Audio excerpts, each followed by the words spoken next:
Hey guys, it's Pyur. Today I'm gonna give you a demonstration of why tweaking settings is very important when you're dealing with high-end graphics cards and titles with intense graphics settings. I've chosen to use GTA 5 as my example here. It still has some of the best graphics available today in any game, regardless of ray tracing or any of these new features that are out. I still think this engine holds up today against anything that's out there. Now, as you can see, there's almost a 100% FPS difference between the two sides here. On the left, I've maxed out all the graphical settings up to very high, all the anti-aliasing settings up to 16 or 8, whatever the maximum is. Everything's up. Everything's slid to the right as far as it can go. Now on the right side, these are my pure settings that I've adjusted and gone through each value and determined which ones actually visually make a difference to me or are just about kind of pushing the boundary. Okay. So GTA 5 has a lot of these types of settings where you can kind of arbitrarily kick it up a lot and not really see much visual difference. So there's a concept to me that I've learned professionally, but I've learned that it applies across kind of any field in the world. It's kind of crazy. So it's called the Pareto rule or the Pareto Principle, the 80-20 rule. You'll hear it referred to as different things, but basically it means that 80% of effects can come from 20% of causes. It's not always 80-20, sometimes it might be 70-30, 90-10. The point is it's about 80%, okay? So you'll see this across all different fields. Sometimes in business, 80% of the revenue will come from 20% of its customers. In economics, a large portion of the wealth is held by a small percentage of the population, and most of the time it is somewhere close to that ratio. Okay. To me, this concept ties in with the concept of equilibrium, and I think this is just some kind of universal ratio. I don't know, but that ratio just seems to be constant in so many different things I've come across that it's something that I do go by now. So in gaming, this is how it applies for me. I found that usually going to 80% of the best graphic settings will give me the best blend of performance and visuals. Usually that psycho, extreme, overdrive setting is going to be there for testing purposes and just to see what our hardware can do against these kind of extreme graphical settings. But for the most part, those settings aren't going to make a huge difference over running 80% of that in the resolutions we play. Now, when we get into huge resolutions, I think we're going to be able to see the differences a lot more drastically. But for now, I think we're bottlenecked by the resolutions that we play at rather than the settings that we can apply. So you saw how they perform side by side. I'm now going to show a maxed out graphical setting benchmark along with some gameplay footage, and then I'm gonna show my pure settings that are optimized, and you can see the visual as well as performance difference between the two. So if you're not interested in sitting through and watching the whole thing, feel free to use the timestamps in the video description to skip through and get to the critical parts. I hope this information is helpful. As always, thanks for your support and have a good one. See ya.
Oh my god, I got so smoked out last night. I think I blew a guy. No, he's a celebrity. I totally cannot tell you his name. What's up, homie? Hey, look. Chop got to stay around your crib for a while, homie. That's cool? Yeah, man, it's cool. Shit's the best place for him anyway.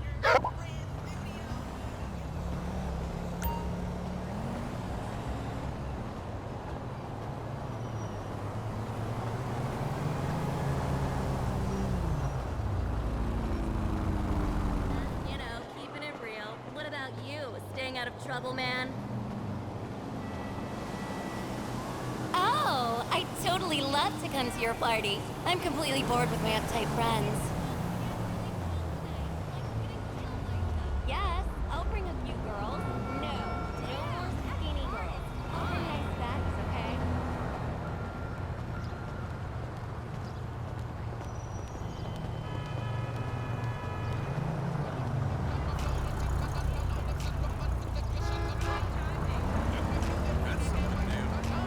Son of a bitch! Come on!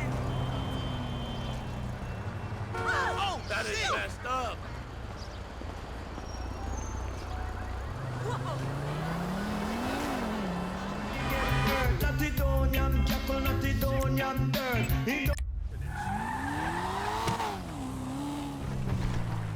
You learn something every day.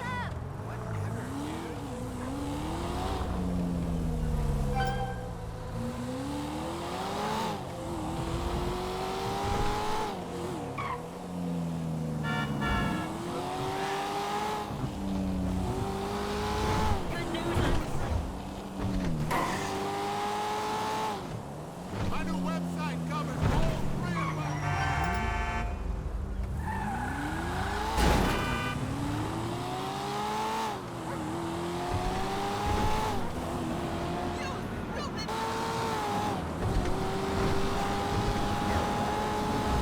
Man, screw this.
You got lucky, buddy.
My job is a cakewalk.